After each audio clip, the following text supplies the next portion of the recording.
ನಮಸ್ಕಾರ ಸ್ನೇಹಿತರೆ, ಪಾರೆಗದ್ದೆ ಚಾನಲ್ಗೆ ಸ್ವಾಗತ.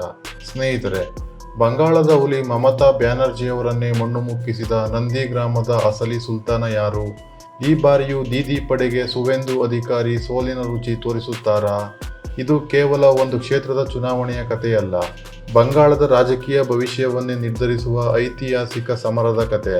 ಇಲ್ಲಿ ಭೂಮಿ ಸ್ವಾಧೀನದ ರಕ್ತದ ಬೆಲೆಯಲ್ಲಿ ಮಮತಾ ಅವರ ರಾಜಕೀಯ ಏಳಿಗೆ ಪ್ರಾರಂಭವಾಯಿತು. ಆದರೆ ನಂದಿಗ್ರಾಮದಲ್ಲಿ 2021ರಲ್ಲಿ ಸುವೇಂದು ಅಧಿಕಾರಿಯವರು ದೀದಿಯನ್ನು ಸೋಲಿಸಿ ಇತಿಹಾಸ ಬರೆದರು. ಇಂದು 2026ರ ಚುನಾವಣೆಯಲ್ಲಿ ಮತ್ತೊಮ್ಮೆ ಅದೇ ಕ್ಷೇತ್ರವು ಬೆಂಕಿಯಂತೆ ಉರಿಯುತ್ತಿದೆ. ರಿಕ್ಷಾ ಚಾಲಕರಿಂದ ಹಿಡಿದು ಹಳ್ಳಿಯವರೆಗೆ ಸುವೇಂದು ಅವರ ವರ್ಚಸ್ಸು, ಕೇಸರಿ ಅಲೆ, ಜೈ ಶ್ರೀರಾಮ್ ಘೋಷಣೆಗಳು, ಟಿಎಂಸಿಯ ಪಬಿತ್ರಾಕರ್ ಕಣಕ್ಕೆ, ಮತದಾರರ ಪಟ್ಟಿ ಪರಿಷ್ಕರಣೆಯ ಗೊಂದಲ ಮತ್ತು ಅಲ್ಪಸಂಖ್ಯಾತರ ನಿಲುವು ಎಲ್ಲವೂ ಇಲ್ಲಿದೆ. ಈ ಸುದೀರ್ಘ ವಿಶ್ಲೇಷಣೆಯಲ್ಲಿ ನಾವು ಎಳೆಯಾಗಿ ವಿವರಿಸುತ್ತೇವೆ. ವಿಡಿಯೋ ಪೂರ್ಣವಾಗಿ ನೋಡಿ, ಲೈಕ್ ಮಾಡಿ, ಶೇರ್ ಮಾಡಿ ಮತ್ತು ಸಬ್ಸ್ಕ್ರೈಬ್ ಮಾಡಿ. ಸ್ನೇಹಿತರೆ, ನಂದಿಗ್ರಾಮದ ಕಥೆಯನ್ನು ಅರ್ಥ ಮಾಡಿಕೊಳ್ಳಲು ಮೊದಲು ಅದರ ಐತಿಹಾಸಿಕ ಹಿನ್ನೆಲೆಯನ್ನು ನೋಡಬೇಕು. 2007ರಲ್ಲಿ ಪಶ್ಚಿಮ ಬಂಗಾಳದ ಎಡ ಸರ್ಕಾರವು ನಂದಿಗ್ರಾಮದಲ್ಲಿ ವಿಶೇಷ ಆರ್ಥಿಕ ವಲಯ SEZ ಮತ್ತು ರಾಸಾಯನಿಕ ಹಬ್ ನಿರ್ಮಾಣಕ್ಕಾಗಿ ಭೂ ಸ್ವಾಧೀನ ಮಾಡಲು ಯತ್ನಿಸಿತು. ಆಗ ಭೂಮಿ ಉಚ್ಛೇದ ಪ್ರತಿರೋಧ ಸಮಿತಿ BUPC ರಚನೆಯಾಗಿ ಜನರು ಪ್ರತಿಭಟಿಸಿದರು. ಪೊಲೀಸ್ ಮತ್ತು ಎಡಪಕ್ಷದ ಕಾರ್ಯಕರ್ತರೊಂದಿಗೆ ನಡೆದ ಹಿಂಸಾತ್ಮಕ ಘಟನೆಗಳಲ್ಲಿ ಹಲವು ಜನರು ಪ್ರಾಣ ಕಳೆದುಕೊಂಡರು. ಮಮತಾ ಬ್ಯಾನರ್ಜಿ ಅವರು ಈ ಚಳುವಳಿಯ ಮುಖವಾದರು. ಆಗಿನ ಎಡ ಸರ್ಕಾರದ ವಿರುದ್ಧ ಜನರ ಅಸಮಾಧಾನವನ್ನು ಬಳಸಿಕೊಂಡು ಅವರು TMC ಪಕ್ಷವನ್ನು ಬಲಪಡಿಸಿದರು. ನಂದಿಗ್ರಾಮದ ಈ ಭೂ ಸ್ವಾಧೀನ ಚಳುವಳಿಯೇ ಮಮತಾ ಅವರ ರಾಜಕೀಯ ಏಳಿಗೆಗೆ ಮುಖ್ಯ ಕಾರಣವಾಯಿತು.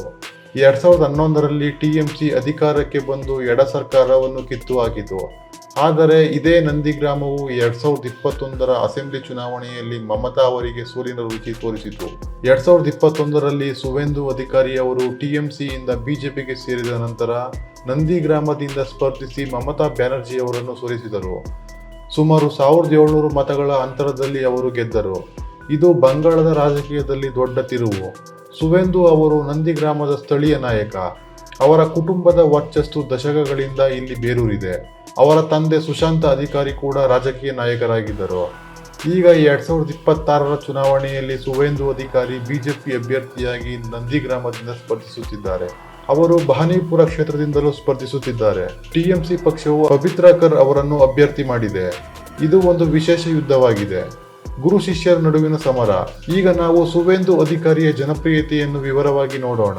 ನಂದಿಗ್ರಾಮದಲ್ಲಿ ಪಕ್ಷಕ್ಕಿಂತ ವ್ಯಕ್ತಿಯೇ ದೊಡ್ಡವನು ಎಂಬುದು ಸುವೇಂದು ಅವರ ಬಗ್ಗೆ ಸತ್ಯ. ರಿಕ್ಷಾ ಚಾಲಕರು, ಹಳ್ಳಿಯ ರೈತರು, ಮೀನುಗಾರರು, ಚಿಕ್ಕ ವ್ಯಾಪಾರಿಗಳು ಎಲ್ಲರೂ ಅವರನ್ನು ಅಸಲಿ ಸುಲ್ತಾನ್ ಎಂದು ಕರೆಯುತ್ತಾರೆ. ಅವರು ಕ್ಷೇತ್ರದಲ್ಲಿ ನಿರಂತರವಾಗಿ ಇದ್ದು ಜನರ ಸಮಸ್ಯೆಗಳನ್ನು ಬಗೆಹರಿಸುತ್ತಾರೆ. ಯಾವುದೇ ಸಮಯದಲ್ಲಿ ಜನರು ಅವರನ್ನು ಸಂಪರ್ಕಿಸಿದರೆ ಸಹಾಯ ಮಾಡುತ್ತಾರೆ. BJP ಪರವಾದ ದಾಟಿಯಲ್ಲಿ ಹೇಳುವುದಾದರೆ ಸುವೇಂದು ಅವರ ವರ್ಚಸ್ಸು ವೈಯಕ್ತಿಕ ಸಂಪರ್ಕ ಮತ್ತು ಕ್ಷೇತ್ರದ ಅಭಿವೃದ್ಧಿಗೆ ಸಮರ್ಪಿತತೆಯಿಂದ ಬಂದಿದೆ. ಅವರು ಹಳ್ಳಿಗೆ ಹೋಗಿ ಜನರೊಂದಿಗೆ ಮಾತನಾಡುತ್ತಾರೆ, ಅವರ ನೋವುಗಳನ್ನು ಅರ್ಥ ಮಾಡಿಕೊಳ್ಳುತ್ತಾರೆ. ಇದು ಪಕ್ಷದ ಲಾಭಕ್ಕಿಂತ ಹೆಚ್ಚು ವೈಯಕ್ತಿಕ ಲಾಭವನ್ನು ನೀಡುತ್ತದೆ. ಜನರು ಹೇಳುತ್ತಾರೆ, ಸುವೇಂದು ದಾದಾ ಇದ್ದರೆ ನಮ್ಮ ಸಮಸ್ಯೆಗಳು ಪೂರ್ಣಗೊಳ್ಳುತ್ತವೆ. ಈಗ BJPಯ ತಂತ್ರಗಾರಿಕೆಯ ಬಗ್ಗೆ ಮಾತನಾಡೋಣ. ಸ್ನೇಹಿತರೆ, ಕ್ಷೇತ್ರದಲ್ಲಿ ಕಂಡುಬರುತ್ತಿರುವ ಕೇಸರಿ ಅಲೆ ಅತ್ಯಂತ ಶಕ್ತಿಶಾಲಿ. ಜೈ ಶ್ರೀರಾಮ್ ಬಾವುಟಗಳು, ರಾಮನವಮಿ ರ್ಯಾಲಿಗಳು, ಹಿಂದುತ್ವದ ಮತಗಳ ಧ್ರುವೀಕರಣ ಇವು BJPಯ ಮುಖ್ಯ ಆಯುಧಗಳು. ಸುವೇಂದು ಅವರು ರೋಡ್ ಶೋಗಳಲ್ಲಿ ಜನರೊಂದಿಗೆ ಜೈ ಶ್ರೀರಾಮ್ ಘೋಷಣೆ ಕೂಗುತ್ತಿದ್ದಾರೆ. ಇದು ಹಿಂದೂ ಸಮಾಜವನ್ನು ಒಗ್ಗೂಡಿಸುತ್ತಿದೆ.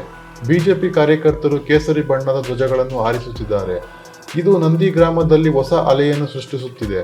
ಸುವೇಂದು ಅವರು ತಮ್ಮ ರ್ಯಾಲಿಗಳಲ್ಲಿ ಬಂಗಾಳದಲ್ಲಿ ಬದಲಾವಣೆಯ ಅಗತ್ಯವನ್ನು ಒತ್ತಿ ಹೇಳುತ್ತಿದ್ದಾರೆ. ಅವರು ಹೇಳುತ್ತಾರೆ, ನಂದಿಗ್ರಾಮ ನಮ್ಮದು, ಬಂಗಾಳ ನಮ್ಮದು. ಈ ತಂತ್ರವು ಹಿಂದೂ ಮತಗಳನ್ನು ಒಂದುಗೂಡಿಸಿ BJPಗೆ ಲಾಭ ನೀಡುತ್ತದೆ. ಇನ್ನು TMCಯ ತಂತ್ರ, ಪಬಿತ್ರಾಕರ್ ಕಣಕ್ಕೆ. ಪಬಿತ್ರಾಕರ್ ಅವರು ಸುವೇಂದು ಅಧಿಕಾರಿಯ ಇಂದಿನ ನಂಬಿಕಸ್ಥ ಸಹಾಯಕ. 2021ರಲ್ಲಿ ಅವರು ಸುವೇಂದು ಅವರ ಗೆಲುವಿಗೆ ಶ್ರಮಿಸಿದರು. ಆದರೆ ಇತ್ತೀಚೆಗೆ ಅವರು TMCಗೆ ಸೇರಿ ನಂದಿಗ್ರಾಮದಿಂದ ಸ್ಪರ್ಧಿಸುತ್ತಿದ್ದಾರೆ. TMCಯ ಲೆಕ್ಕಾಚಾರ ಸ್ಪಷ್ಟ. ಪಬಿತ್ರಾಕರ್ ಅವರಿಗೆ ಕ್ಷೇತ್ರದ ಬೂತ್ ಮಟ್ಟದ ಸಂಪರ್ಕವಿದೆ. ಅವರು ಸ್ಥಳೀಯರೊಂದಿಗೆ ಸಂಪರ್ಕ ಹೊಂದಿದ್ದಾರೆ. ಇದು ಸುವೇಂದು ಅವರ ಒಳಗಿನ ಮಾಹಿತಿಯನ್ನು ಬಳಸಿಕೊಂಡು ಅವರ ವರ್ಚಸ್ಸನ್ನು ಭೇದಿಸುವ ತಂತ್ರ. ಆದರೆ ಸುವೇಂದು ಅವರು ಇದಕ್ಕೆ ಪ್ರತಿತಂತ್ರ ನೀಡುತ್ತಿದ್ದಾರೆ. ಅವರು ಹೇಳುತ್ತಾರೆ, ಪಬಿತ್ರಾಕರ್ ನನ್ನ ಇಂದಿನ ಸಹಾಯಕ, ಆದರೆ ಜನರು ನನ್ನನ್ನು ಬಲ್ಲರು. ಬಿಜೆಪಿ ಕೆಲವು ಟಿಎಂಸಿ ನಾಯಕರನ್ನು ಸೇರಿಸಿಕೊಂಡು ಪ್ರತಿಕ್ರಿಯೆ ನೀಡುತ್ತಿದೆ. ಇದು ಗುರು ಶಿಷ್ಯರ ನಡುವಿನ ತೀವ್ರ ಸಮರವಾಗಿದೆ. ಇದು ಚುನಾವಣೆಯ ಮೇಲೆ ದೊಡ್ಡ ಪರಿಣಾಮ ಬೀರಬಹುದು. ಟಿಎಂಸಿ ಈ ಮತಗಳನ್ನು ತನ್ನತ್ತ ಸೆಳೆಯುವ ಪ್ರಯತ್ನ ಮಾಡುತ್ತಿದೆ. ಆದರೆ ಬಿಜೆಪಿ ಹಿಂದುತ್ವದ ಧ್ರುವೀಕರಣದ ಮೂಲಕ ಪ್ರತಿಕ್ರಿಯಿಸುತ್ತಿದೆ. ಮುಸ್ಲಿಂ ಮತದಾರರು ಯಾವ ಪಕ್ಷಕ್ಕೆ ಬೆಂಬಲ ನೀಡುತ್ತಾರೆ ಎಂಬುದು ಇಲ್ಲಿ ಮುಖ್ಯ ಪ್ರಶ್ನೆ. ಸ್ನೇಹಿತರೆ, ಇತ್ತೀಚಿನ ಬೆಳವಣಿಗೆಗಳ ಬಗ್ಗೆ ಮಾತನಾಡೋಣ. ವಿಶೇಷವಾಗಿ ರಿಯಾಪಡ ಮುಂತಾದೆಡೆ ಕಾರ್ಯಕರ್ತರ ನಡುವಿನ ಸಂಘರ್ಷಗಳು ಹೆಚ್ಚಾಗಿವೆ. ಟಿಎಂಸಿ ಮತ್ತು ಬಿಜೆಪಿ ಕಾರ್ಯಕರ್ತರ ನಡುವೆ ಘರ್ಷಣೆಗಳು ನಡೆಯುತ್ತಿವೆ. ಸುವೇಂದು ಅವರ ರೋಡ್ ಶೋಗಳಲ್ಲಿ ಟಿಎಂಸಿ ಕಾರ್ಯಕರ್ತರು ಜೈ ಬಾಂಗ್ಲಾ ಘೋಷಣೆ ಕೂಗಿ ಅಡ್ಡಿ ಮಾಡುತ್ತಿದ್ದಾರೆ. ಸುವೇಂದು ಅವರು ಇದಕ್ಕೆ ತೀವ್ರ ಪ್ರತಿಕ್ರಿಯೆ ನೀಡುತ್ತಿದ್ದಾರೆ. ಕ್ಷೇತ್ರದಲ್ಲಿ ಬಿಗುವಿನ ವಾತಾವರಣ ನಿರ್ಮಾಣವಾಗಿದೆ. ರಾಮನವಮಿ ರ್ಯಾಲಿಗಳು ದೊಡ್ಡ ಮಟ್ಟದಲ್ಲಿ ನಡೆಯುತ್ತಿವೆ.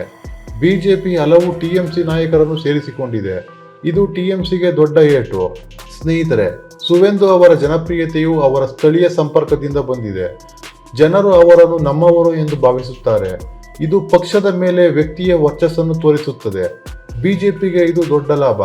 ಜೈ ಶ್ರೀರಾಮ್ ಅಲೆಯು ಹಿಂದೂ ಮತಗಳನ್ನು ಒಗ್ಗೂಡಿಸುತ್ತಿದೆ. ಆದರೆ ಅಲ್ಪಸಂಖ್ಯಾತ ಮತಗಳು ಟಿಎಂಸಿಯತ್ತ ಇರುವುದು ಸವಾಲು. ಈ ಧ್ರುವೀಕರಣವು ಚುನಾವಣೆಯನ್ನು ನಿರ್ಧರಿಸುತ್ತದೆ. ಟಿಎಂಸಿಯ ಅಭ್ಯರ್ಥಿ ಪವಿತ್ರ ಕರ್ ಅವರಿಗಿಂತ ಬಿಜೆಪಿಯ ಅಭ್ಯರ್ಥಿ ಸುವೇಂದು ಅವರ ವೈಯಕ್ತಿಕ ಇಮೇಜ್ ಇದನ್ನು ಮೀರಿಸುವ ಸಾಧ್ಯತೆ ಹೆಚ್ಚು. ಸ್ನೇಹಿತರೆ, ಸವಾಲು ಮತ್ತು ಗೆಲುವಿನ ಸಾಧ್ಯತೆಗಳ ಬಗ್ಗೆ ಚರ್ಚಿಸೋಣ. ಕ್ಷೇತ್ರದಲ್ಲಿ ಅಭಿವೃದ್ಧಿ ಕುಂಠಿತವಾಗಿದೆ ಎಂಬ ಅಸಮಾಧಾನ ಜನರಲ್ಲಿದೆ.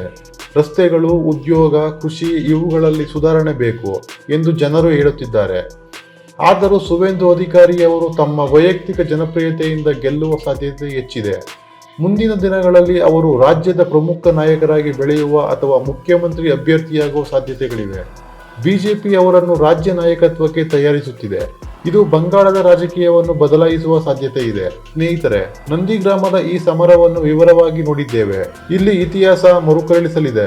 2007ರ ಚಳುವಳಿ, 2021ರ ಸೋಲು, ಈಗ 2026ರ ಸಮರ.